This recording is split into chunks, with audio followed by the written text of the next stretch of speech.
Kami dari kelompok 7 akan memenuhi tugas mata kuliah Manajemen Keuangan Syariah dengan mempresentasikan materi tentang laporan keuangan syariah.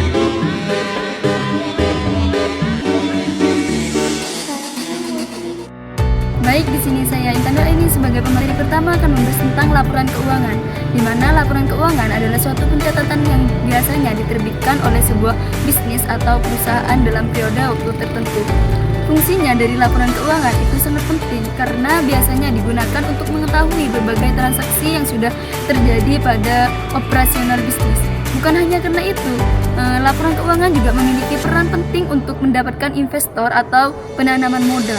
Laporan keuangan di sini juga masih memiliki banyak manfaat lain bagi bisnis yang kita jalankan. Secara umum, pengertian dari laporan keuangan itu adalah suatu catatan transaksi bisnis dari sebuah perusahaan yang biasanya dibuat pada periode tertentu dan juga menyesuaikan kebutuhan serta kebijakan dari suatu perusahaan tersebut. Mungkin itu saja yang dapat saya sampaikan. Lanjut kepada pemateri selanjutnya. Langsung saja, di sini saya sebagai pemateri kedua akan menjelaskan tentang laporan laba rugi. Di mana laporan laba rugi di sini, laporan keuangan laba rugi umumnya berisi catatan pendapatan dan beban yang dimiliki oleh sebuah perusahaan dan biasanya akan dibuat di akhir periode akuntansi, yaitu akhir bulan atau akhir tahun. Terus jenis laporan keuangan ini memberikan informasi keuntungan dan kerugian yang diperoleh perusahaan dalam jangka waktu periode tertentu.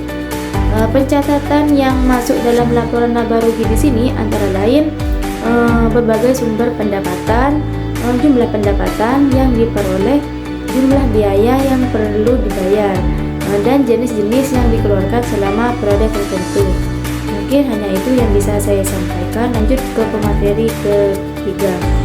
Laporan perubahan modal. Laporan perubahan modal adalah jenis laporan yang pembuatannya itu ditunjukkan untuk menggambarkan kenaikan dan penurunan dari kekayaan atau aktivitas, entah itu perusahaan dalam periode tertentu dengan menggunakan metode pengukuran tertentu pula. Selanjutnya itu laporan neraca. Nah, laporan neraca sendiri yaitu jenis laporan keuangan. Laporan keuangan yang terakhir adalah laporan neraca. Neraca sendiri yaitu merupakan salah satu laporan wajib bagi perusahaan. Laporan neraca akan memberikan informasi mengenai akun-akun aktivitas yang dibuat satu tahun sekali. Berarti laporan neraca itu satu tahun dibuat satu kali, dalam artian untuk rekap dalam semua laporan-laporan di sebelumnya. Yang terakhir yaitu laporan neraca umumnya menunjukkan posisi keuangan perusahaan pada tanggal tertentu. Dalam laporan ini, yang dimaksud dengan posisi keuangan adalah jumlah dan jenis aktivitas atau harta dan pasifah, kewajiban dan ekuitas perusahaan. Baik, di sini saya sebagai presentator yang terakhir yang akan menjelaskan sedikit tentang ekuitas. Ekuitas secara sederhana adalah nilai dari aset yang sudah dikurangi biaya liabilitas, contohnya modal, saham, dan pembayaran dividen. Bertambah atau berkurangnya ekuitas akan sangat bergantung pada pergerakan nilai aset dan liabilitas. Sedangkan pendapatan perusahaan adalah salah satu unsur-unsur laporan keuangan. Pendapatan bisa dalam bentuk hasil penjualan dari aktivitas bisnis maupun dari hasil disposisi bank dan dividen yang diperoleh dari investasi.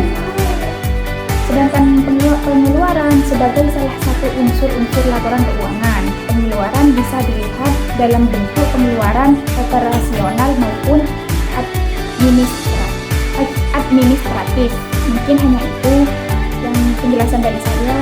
Kurang lebihnya mohon maaf.